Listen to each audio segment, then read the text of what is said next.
सद्दाम हुसैन ये एक ऐसा नाम है जो पूरी दुनिया में बहुत मशहूर है। सद्दाम हुसैन का नाम आज भी कई लोगों की जुबानों पर हमें सुनने को मिलता है। हालांकि कई लोगों के नजदीक सद्दाम हुसैन एक हीरो है और कईयों के नजदीक एक विलन। कौन है सद्दाम हुसैन जिसे अमेरिका ने फांसी पर चढ़ाया और कई देशों के लिए बड़ा दुश्मन बन गया और कईयों के नजदीक में हीरो? सद्दाम हुसैन का जन्म 28 अप्रैल 1937 को इराक के सिटी तिक्रित के अल औजा विलेज में हुआ था। जिस फैमिली में सद्दाम हुसैन का जन्म हुआ था वो काफी गरीब थी। सद्दाम हुसैन का जन्म होने से पहले ही उसके फादर की डेथ हो जाती है और सद्दाम हुसैन के जन्म के फौरन बाद जो उनके 5 साल के बड़े भाई थे उनकी भी कैंसर की वजह से मौत हो जाती है। इस बात से सद्दाम हुसैन की मां को काफी सदमा लगता है जिसकी वजह से वो अब डिप्रेशन में रहने लगती है। इन सब इंसिडेंट्स की वजह से सद्दाम हुसैन का बचपन काफी टफ रहता है। समय बीतता है और सद्दाम हुसैन ने अपनी हायर एजुकेशन के लिए इराक की राजधानी यानी कि बगदाद में जाने का फैसला किया। ये वो टाइम था जब इराक में ब्रिटेन का बोलबाला था। ब्रिटेन ने एक वक्त पर आधी दुनिया पर राज किया था। उसने हर एक जगह को लूटा था जो अपने वक्त में काफी अमीर थी, जिसमें इंडिया भी शामिल था। ब्रिटेन को वहां से हटाने के लिए काफी सारी इराक में रैलीज हुआ करती थी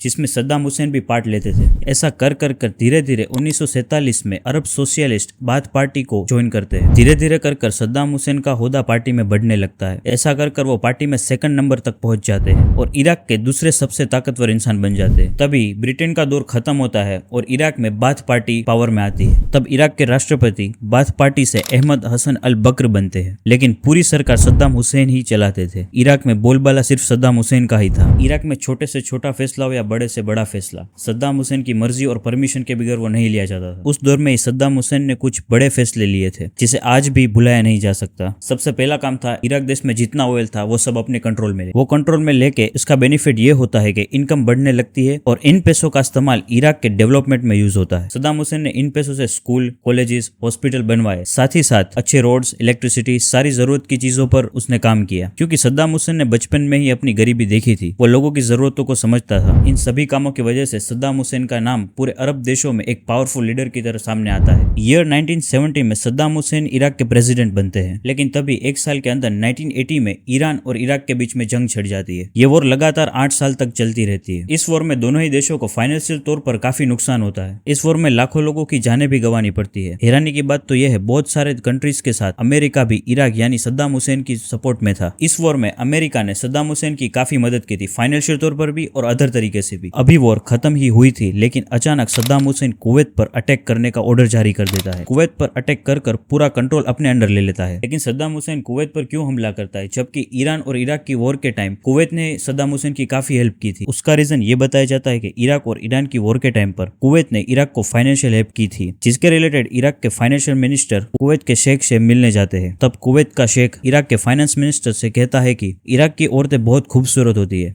उन्हें हमारे पास भेज दो। तब इराक के फाइनेंस मिनिस्टर खामोश रहते हैं, लेकिन ये खबर जैसे ही सद्दाम हुसैन के पास पहुंचती है वो गुस्से में आकर सीधा कुवैत पर अटैक कर देता है। और ऐसा भी कहा जाता है कि अटैक की वजह ऑयल था, लेकिन वजह जो भी रही हो, ये अटैक देखकर कहीं ना कहीं ये डर सबको बैठ गया था कि सद्दाम हुसैन हद से ज्यादा पावरफुल हो चुका है। इसकी वजह से बाकी सारे अरब कंट्रीज एक साथ मिल जाते हैं और सद्दाम हुसैन के खिलाफ खड़े हो जाते हैं। ये सब देखकर अमेरिका को भी ये डर सताने लगा कि कहीं ये अमेरिका के लिए भी मुसीबत ना बन जाए। इसलिए अमेरिका और बाकी अरब कंट्रीज मिलकर सबसे पहले कुवैत को सद्दाम हुसैन से आजाद करवाते हैं। इसके बाद इराक और अमेरिका की दुश्मनी और भी बढ़ गई। इराक और अमेरिका की दुश्मनी का एक और रीजन ये भी है कि अमेरिका चाहता था कि इराक का जो ऑयल है उसका रेट अमेरिका के हिसाब से हो, मतलब कि ऑयल का पूरा कंट्रोल अमेरिका के हाथ में हो। इसके जवाब में सद्दाम हुसैन साफ साफ इनकार करता है। और एक बात यह भी है कि सद्दाम हुसैन डॉलर को ग्लोबल करेंसी से हटाकर गोल्ड को उसकी जगह पर लाना चाहता था। तभी अमेरिका में 2001 में 9/11 अटैक होता है, जिसका सीधा इल्जाम सद्दाम हुसैन पर लगाया जाता है। और साथ ये भी इल्जाम लगाया जाता है कि सद्दाम हुसैन ने इराक में काफी सारे केमिकल वेपन्स छुपाए हुए हैं। लेकिन सद्दाम हुसैन ये सारे के सारे इल्जाम को नकार देता है और ये कहता है कि मेरे होते हुए इराक में कभी आतंकवाद हो ही नहीं सकता। लेकिन अमेरिका इनमें से एक भी बात मानने को तैयार नहीं था, क्योंकि ऐसा कर कर वो सद्दाम हुसैन से पीछा छुड़वाना चाहता था। इसलिए 2002 में अमेरिका ये मुद्दा सीधा यूनाइटेड नेशन में लेकर जाता है। उसमें यह फैसला होता है कि यूनाइटेड नेशन की तरफ से एक ऐसी टीम भेजी जाए जो वहां पर जाकर जांच पड़ताल करे और चेक करे कि वहां पर कोई ऐसे केमिकल वेपन है या नहीं। और ये टीम वहां पर पहुंचती है, लेकिन उन्हें वहां पर एक भी ऐसा वेपन नहीं मिलता। और यूनाइटेड नेशन भी ये ऐलान कर देता है कि जो अमेरिका ने इल्जाम लगाए वो सारे के सारे फेक है और इराक के सामने 2 शर्तें रख दी। पहली ये कि सद्दाम हुसैन ने जो केमिकल वेपन्स छुपाए वो निकाल दे, और दूसरी ये कि उन वेपन्स के साथ सद्दाम हुसैन खुद भी सरेंडर हो जाए और इराक को छोड़ दे, वरना अमेरिका अटैक कर देगा। फरवरी 2003 में सद्दाम हुसैन एक प्रेस कॉन्फ्रेंस बुलाता है जिसमें वो ये कहता है कि अमेरिका ने जो जो इल्जाम लगाए वो सारे के सारे फेक है और अमेरिका की दोनों शर्तों को वो नहीं मानता और इराकी हमेशा जंग के लिए तैयार रहते हैं, वो किसी के सामने कभी नहीं झुकेंगे। ये बात सुनकर अमेरिका काफी गुस्से में आ जाता है और 20 मार्च 2003 में इराक पर ब्रिटेन के साथ मिलकर हमला कर देता है। फिर बहुत ही जल्द ब्रिटेन की मदद की वजह से अमेरिका इराक पर कब्जा करने में सक्सेसफुल रहता है, लेकिन सद्दाम हुसैन उनके हाथ नहीं आता। उसके बाद 9 महीनों तक लगातार सर्च करने के बाद सद्दाम हुसैन का जहां पर जन्म हुआ था उसी गांव में वो बंकर में मिलता है, जहां पर उसकी गिरफ्तारी की जाती है। गिरफ्तार करने के बाद सद्दाम हुसैन पर लगातार 3 साल तक केस चलता है, जिसमें उसे फांसी की सजा सुनाई जाती है, जिसमें सद्दाम हुसैन ये कहता है कि मुझे फांसी के वक्त अपने फेस पर काला कपड़ा नहीं पहनना है। 30 दिसंबर 2006 को सद्दाम हुसैन को फांसी दी जाती है। यहाँ पर एक बात है जिसने मुझे सोचने पर मजबूर कर दिया, अगर डॉलर की जगह पर गोल्ड ग्लोबल करेंसी होता